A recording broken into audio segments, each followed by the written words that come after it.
All right. Thank you, Jason. For the Q&A session, we'll start by answering shareholder questions from Say Technologies, from shareholders who are joining us on video. And after the Say questions, we'll turn to live questions from our audience and then go to dial-in participants. So I'll kick it off with our first question from Say, which comes from Preston. Hello, Vlad and Jason. You guys see me okay? We can hear We you. can hear you well. Oh, okay. Yeah. Thank you for giving me this opportunity to ask a question here. Oh, I I hope see you're you doing now. There you are. Hello. Yeah. He's Hey, down guys. Look here. at that. He's got the Robinhood logo. Did you Yeah, draw I that painted yourself? I painted that in class a couple days ago. Oh, So, yeah. awesome. But I was wondering, how quickly do you expect to roll out Robinhood banking to users? Yeah, great question. This will be a relatively fast rollout. When you compare banking to the credit card, there's not the same considerations around making sure the economics between the borrowing and the spending are perfectly calibrated. I think banking is a simpler product in that way. And so the rollout will just be governed by customer feedback. We like what we see thus far, and so we're going to continue to roll out. And we expect that if there's no surprises, it should be pretty quick. We've already got customers trying it, including cash delivery available in some markets, and early results are really good. So if you're in the state of New York and have access to banking, you can try it right now. We're not. We're in All California. right, thank you, Vlad. The next Hey, question is we're from, in California, where your company is. Hey, folks, if you are joining me, this is the Robinhood Q3 2025 earnings call. This is Will B from the Blacksmith podcast. Let's go, baby. We are in Q&A. Vlad is in the middle. He is the founder or co-founder and chairman and CEO. Jason Warnick is the CFO, the money man, the chief financial officer. And this is Shiv Verma. He is going to be the new CFO when Jason retires next year. Let's get it. Ben.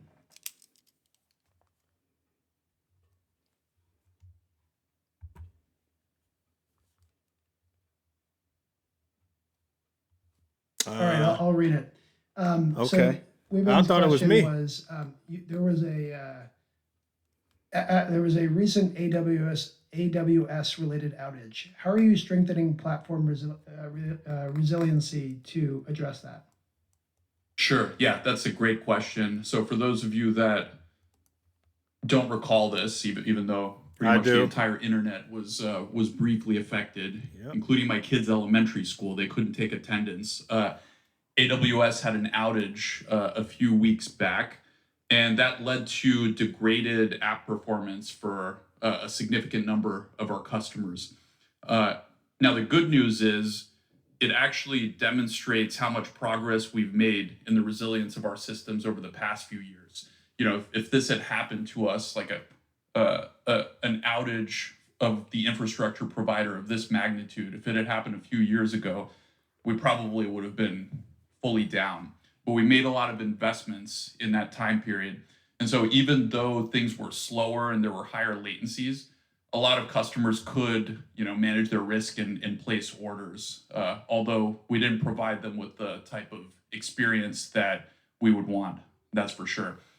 And one thing that you can be assured of is every opportunity, every outage like this, even if it's a third party related, is an opportunity for us to further strengthen our resilience. So we've been hard at work looking at how we could become even better. And that's internally and also in conversations with all of our partners.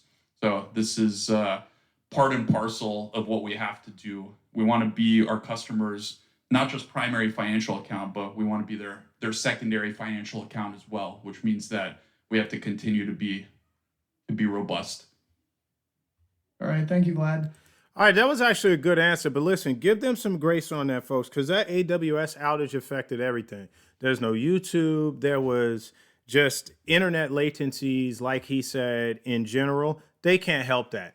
And this is one of the things that we don't talk about because it rarely ever happens to that magnitude. But this is one of the things we rarely talk about. You are risking your money, your wealth. If there is an AWS outage, if you're placing same day calls and trades and stuff like that, that's what you're at risk for. I don't risk that as much because I make leaps. So I have 2+ years on my contract to expire, right? So in that, I'm not saying it's no risk, but depending on how, I don't think an AWS outage is going to last 2 years. That's incomprehensible. So just understand that is one of the um, risks of day trading or whatnot, but give them some grace on that. Fantastic company. Let's get on with question 3. And let's take one more question from Say on video and see if we can go 2 for 3 here. So the next question is from Griffin. Hello. How are you doing? Hello. Doing great. Hey Vlad, Jason, and Shiv. Thanks so much for taking the question and really great quarter. First of all, but I wanted to ask around the super app nature and kind of the evolution of Robinhood. So obviously it was started to democratize investing for everyone. And now as you evolve into the full financial kind of ecosystem and also the true super app for the next generation, how do you see this ecosystem maturing? So what products do you think will kind of be the core tie around all of this? And also, how do you see the biggest opportunities for this next generation as everyone's finances get more complex? Thanks. I couldn't even follow his question. I think He that's a great said so question. much. I mean, you're seeing that part of this vision is somewhat predictable in a sense. We have to look at, how does money enter our ecosystem? I'm sorry. Look, folks, you got to get to the point where you're asking these people questions, but he's a lot smarter than me, so he caught it. He said so much, I couldn't follow it. And of course, we have all the existing mechanisms, but Robinhood banking, the goal with Robinhood banking is to be the place where our customers deposit their paychecks as well. So that will handle the inflow of money. And, a lot of the assets over time, we do believe will be invested. But the question is, can we minimize the reasons customers have for ever withdrawing money and make it as easy as possible for people to get money in? And over time, there will be new product categories like prediction markets that arise. And we want to use our combination of best-in-class user experience and also economics to make sure we're a big player in everything that customers want to do with their money, not just in the US, but increasingly globally.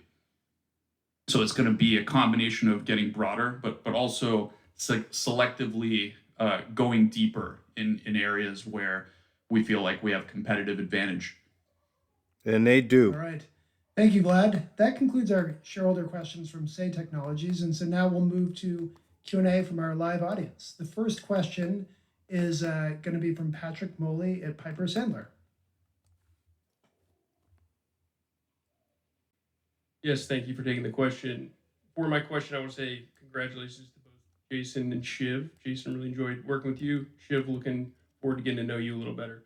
So I had one on prediction markets. You've obviously become one of the leaders in the space, but there's been a lot of new entrants recently. So I was hoping you could talk about just the strategy there and what you think gives you the right to win long term. And then as a second part to that, can you talk through some of the strategic considerations around maintaining your position today as kind of a retail distribution for the venues versus maybe trying to develop something internally, whether that's organic or inorganic? Thanks. Yeah. Easy.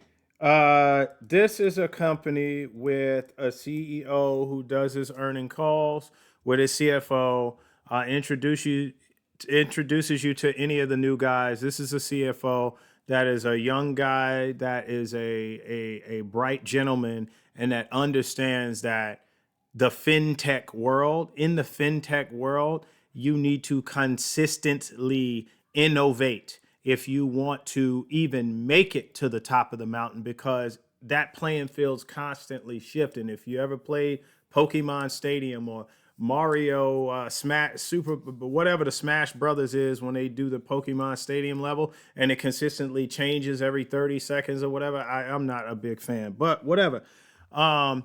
the playing field's always consistently changing. So what you have to understand is that innovation, if you don't innovate, you're going to fall off, right? So that's my answer. Let's let him sell it. Yeah. So I think one of the advantages we have entering any market, prediction markets aren't an exception, is that we have distribution and we have lots of customers, 26 million plus funded accounts in the US that are trading and using us for all sorts of things. And from an infrastructure standpoint, we actually have an increasing set of tools that can plug in and are being built to be multi-asset. So not just our mobile app, but increasingly on web. We have Robinhood Legend. We have all of these things that that we announced at Hood Summit, and it's really an ecosystem of financial services. And you'll see great integration between all of our platforms and all of our assets and account types, increasingly so in the future. I think when we think about vertical integration, like should we be a market maker or should we be an exchange in any asset? One thing we look at is the vertical integration going to be accretive to us? Is it going to be something that is increasingly commoditized over time? And my feeling for how this is going to evolve in prediction markets, at least, is there's going to be a lot of entrants in the space, a lot of exchanges, and in the same way that across equities and options, customers are well served because there's a wide variety of venues that are competing on cost to offer great execution. I think prediction markets will evolve that way too. And I think in that world, the customer certainly benefits because different DCMs and markets will compete for who offers the lowest cost.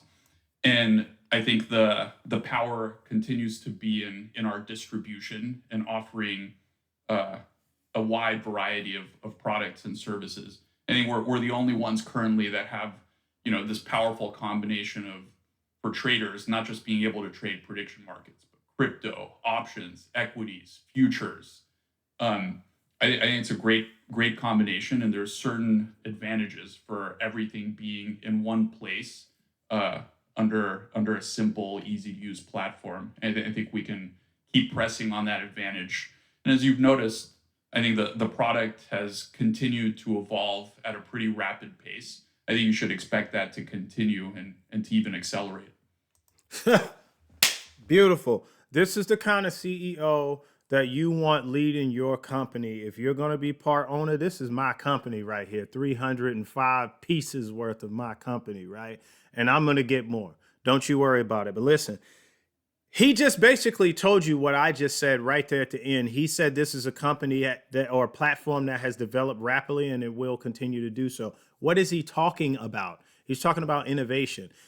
A lot of places where you could have traded futures before is like sporting events, like boxing or whatever. You could bet on the match, football, dog races, horse races, right?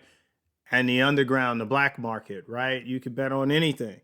Well, this is legal and this is the predictions market. So I brought it up in the window so y'all could see. But what did he basically tell you? He's got the leading edge on everybody because they innovate. Now, he said a lot of other stuff too, but I bet on the election. I won it too. But that was the first one that they actually did last November, so a year ago. So I'm just telling y'all, if you are not a believer by now that Robinhood is the bee's knees, the bomb.com, whatever you want to call it, then I don't know how else to make you a believer. I think you might just be a naysayer. All right. Next question from Alex Markgraf from KeyBank. Come on, Alex, let's go. I think so. All right, I'll keep There talking. it is. There we go. Thanks, everyone. Jason, Shiv, congrats. Maybe Jason, one on crypto, the crypto business for a second. Just want to understand better as you move through the third quarter and early part of the fourth quarter, the mix of smart exchange routing and how that sort of factored into the numbers that we're seeing. Yeah, so the blended take rate's kind of in the high 60 See how he kept his answer short, sweet, concise, to the point? cent zone, and we are liking what we're seeing for smart exchange routing. Really robust interest by customers, and the take rate that we're seeing so far into Q4 is kind of in the same zone. We'll have to watch how the mix plays out, but we like what we're seeing from customers. They're bringing more when they select smart exchange routing. They're bringing more of their trading volume to Robinhood. So we feel really good about the offering that we have. Yeah, I would just add one thing there. It's a big step towards pricing being a little bit more personalized, right? And what we had before, a lot of people asked us, well, your take rate is so much lower across the board. Can you raise your take rate? But I think the real story is a little bit more complex than that, because, certainly if you're an active trader, you're trading huge volumes, you're able to use advanced offerings on exchanges. And in the past, we didn't have tools to offer those customers who we might not have been super competitive for lower take rates. And that's what smart exchange routing really unlocks for us, for those that are super active and bringing a ton of volume, almost like prosumer traders, which we're seeing more of now that we've got Robinhood Legend. Can we make Robinhood a no-brainer for them? And we've seen more and more of those customers choosing us and coming in here after smart exchange routing, which is very exciting because that's just a customer segment that we felt we were underpenetrated with. So from my understanding of the smart exchange routing is that if I wanted to place an order to buy at market open for Orchid Island Capital, I'm getting 100 more shares. So like $750 maybe, right? And it's going to execute at market open. The smart exchange routing will look at E-Trade, TD Ameritrade, Charles Schwab, Robinhood, Webull, and see who's got the lowest transaction fees, who is going to execute it faster, who is going to ensure there's enough liquidity or volume of shares to do it. So there needs to be 100 shares out there on their exchange for me to execute it. So like if I tried to execute it on E-Trade for 100 shares and there were only 52, it's going to tell you it's going to not execute. So, right. So that is what smart exchange routing is. And for them to offer that on their platform, you better believe they are very, very confident that their exchange is better. All right. The next question is from Devin Ryan from Citizens. And if you want to ask a question after Devin, please put your hand up as he's wrapping up. Thanks, Chris. Vlad, Jason, Shiv, and Shiv, welcome to the call. I know you've been a big part of the story already, so kind of welcome to the stage here, and Jason to you as well. And success to date, and the best practices you've put in place really put the firm on strong footing. So congratulations. Thanks, Devin. Question on private markets. Demand and activity that we're tracking is recovering. Last week, Morgan Stanley announced the acquisition of EquityZen. I know there could be some barriers with accredited investors. Maybe that makes it a little bit complicated, but can you just talk about whether there's demand from your customer base, and especially as companies stay private longer, and a lot of the values created in the private markets, it would seem like Robinhood's in a great position to both be a trading hub and help create liquidity in the system, but then also maybe even primary capital for private markets. So the question is just whether there's an increasing interest in private markets. It is. There's a plan there to do more. I know it connects to tokenization as well. and also if M&A would make sense there as well. Thanks. It is. Yeah, maybe I'll I've got start, something but on Shiv's this one, also too. been working on the Robinhood Ventures front, so maybe I'll ask him to say a few words as well. Look, I think private markets are a huge opportunity, and just let's focus on the U.S. perhaps first, because that's where we have the largest portion of our business. Although international with tokenization provides some interesting opportunities as well. In the U.S., I think it's one of the biggest iniquities that we think is part of our mission to help resolve. You mentioned yourself, you have a lot of these companies that are staying private longer. They're avoiding the public markets. They're private in valuations of, hundreds of billions now, right? So, and if you want access to the AI innovation economy or, space technologies, you don't have a ton of pure play public companies to select from. So we think it's a bigger problem, particularly as these technologies have so much potential to upend the lives of retail consumers. Giving access to that is a big part of it. A few years ago, we rolled out IPO access, and I would say that at first, people were kind of skeptical about it, right? Like we would have to really work hard to get companies to be interested to give retail IPO allocations. And, recently, pretty much every company that's notable, that's thinking about going public, comes to us, talks to us about their retail engagement strategy. And now they're looking at, how do we engage retail better? Earnings calls, not just shareholder Q&A, but doing, making earnings more compelling so that retail wants to actually watch and participate and learn as well. And we've noticed the allocations to retail going up in public companies, public IPOs, which we've been very happy about. And I think that's a trend that's going to continue. And we want to do that at an earlier stage. And I think that's really the thesis behind Robinhood Ventures. And we found a way to do it, we believe, unaccredited. And maybe Shiv can talk a little bit more about that. Yeah, we've been working on this for a while and we're super excited. In terms of the demand, when we talk to customers, it's one of the top things they want. They want access to these best-in-class technology companies that they use and love. And when you ask them, there's three big things they want. First is daily liquidity. Second, not to be accredited. 85% of Americans aren't accredited today, so they get left out. And third, more concentrated portfolios. They want access to, again, the names they love. And so when we designed the product, that was our main use case. How do we do that? And we think we found a great way to do that. We're on a file with the SEC for Robinhood Ventures 1. We're in the quiet period, so we can't say too much more there. But we think this vehicle will be great and expect pretty strong customer demand. And then the other thing we're working on is how do you make it great for companies? Because you need both the customers, but also the companies. And so we're trying to think what's the best way to partner and innovate with these customers and companies as well and have some really great traction there. So we're excited to share more about the fund in the coming months. But as Vlad said, this is just fund one and just the start. Our ambitions in the space are pretty large. All right. All right, looks like they're going to take another question. Let me jump in right here and I'm going to end the video after this so it doesn't go too long. But let me speak on this because my heart is actually very much in this. First and foremost, I told you guys before about accredited investors versus an unaccredited investor.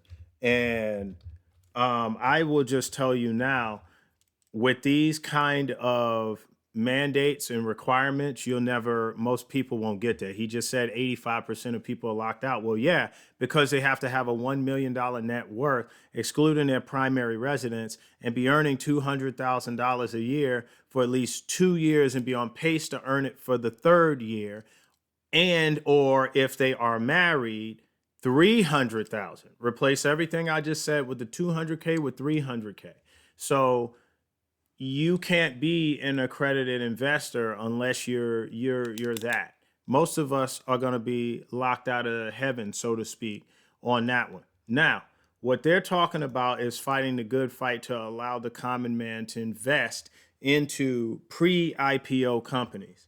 Now, I will tell you this, and Robinhood, don't hate me for this, because I do love you guys, and you are the MVP of my stock portfolio. But I will tell you this. Y'all should look up Steam Engine. So Steam Engine is a website that I even ended up investing into. Is it Steam Engine? No, I'm getting it wrong. What is that company? Anyway, so it is a Start Engine. Before I even got there, Start Engine. This ain't AI. I can absolutely be wrong. Start Engine. That's what it is. I was about to look it up. This website right here. See Mr. Wonderful or Fantastic, whatever his name is, from Shark Tank. This is a website where you can invest into pre-IPO companies. And if you look at it, like, let's just look at this one right here, right?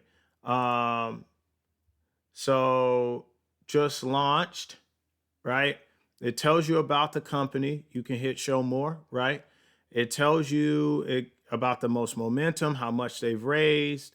It gives you the about. It tells you your minimum investment. I need to go into an actual company. Hold on. Here we go. All right. So it'll tell you about the company. Up here, you can hit show more. You scroll down, reason to invest, yada, yada. It'll tell you all of this stuff. But if you, and it's probably, here we go, price per security. It tells you pre-IPO what you'd have to pay for per share, right? Now, that aside, because that's not what this is about. I'm just giving you a solution to the problem right now. So a solution to the problem is you can invest in Start Engine, where they will actually allow you to invest into pre-IPO companies. Initial public offering is what IPO means if you don't know. It's before the average common man can invest into the company. Now, the rich get richer. The reason why that is a saying that people know and love or hate is because it's totally true. The rich do get richer, and it's because of that criteria right there. One easy way for a common man to come up in this world is to throw $500 on a pre-IPO or $2,000 that he saved up, like Eminem said in a Rockabye song, almost had $1,000 and somebody stole it, right? What if he was willing to bet Haley savings on that pre-IPO and he did it before somebody stole it? He could have $70,000 once that company, and it's invested, once that company IPOs. And if people jump on it and run it up to 100 grand, he could sell it before it crashes down. So what happens typically is that somebody will, all these millionaires and these accredited investors, right? They are millionaires because they have to have $1 million net worth, right? So you're talking IRA, you're talking multiple properties, you're talking, anyway. So basically what happens is when they IPO, these people bought the shares for like 20 cents, 80 cents. I invested in Boxable in the early part of the year, April, May timeframe at 80 cents per share. They used crowdfunding. And guess what? If that IPO is at $10 with FGMC like it's supposed to, I'll have $73,000 from a $6,400 investment. See what I'm saying? The average guy can come up. And I don't think, number one, they want that. Number two, he said customers versus company because it's not all about the customer. The SEC is probably going to fight that really hard because they don't want that. However, for the company's sake too, let's give a little understanding, right? I understand it from the company's perspective. So you want people to be able to leave that money there for 2 or 3 or 5 years while they are going through all of their funding rounds before they become a public company. The common man gets into debt. The average man is in a lot of debt. The average household has like 9 credit cards. So they probably wouldn't be able to leave the majority of them to give you that money for 2 years. 2 months, 2 years? What could you do with it in 2 months? If they want it back, they're taken from your funding rounds, and you need all that money because you're buying buildings, you're buying trucks, you're buying computers, you're buying servers, you're hiring employees. You do not have time for them to be pulling their money back. But millionaires have shown that they are absolutely like solid with their money. Bar none, they can save and they can invest and they can hold on to their money. If this was football, they're not just because millionaires don't have to be earning $1 million a year. You could be a millionaire. In fact, I read The Millionaire Next Door. There was one of the millionaires they interviewed. He was only making 50 grand a year. That's an average salary.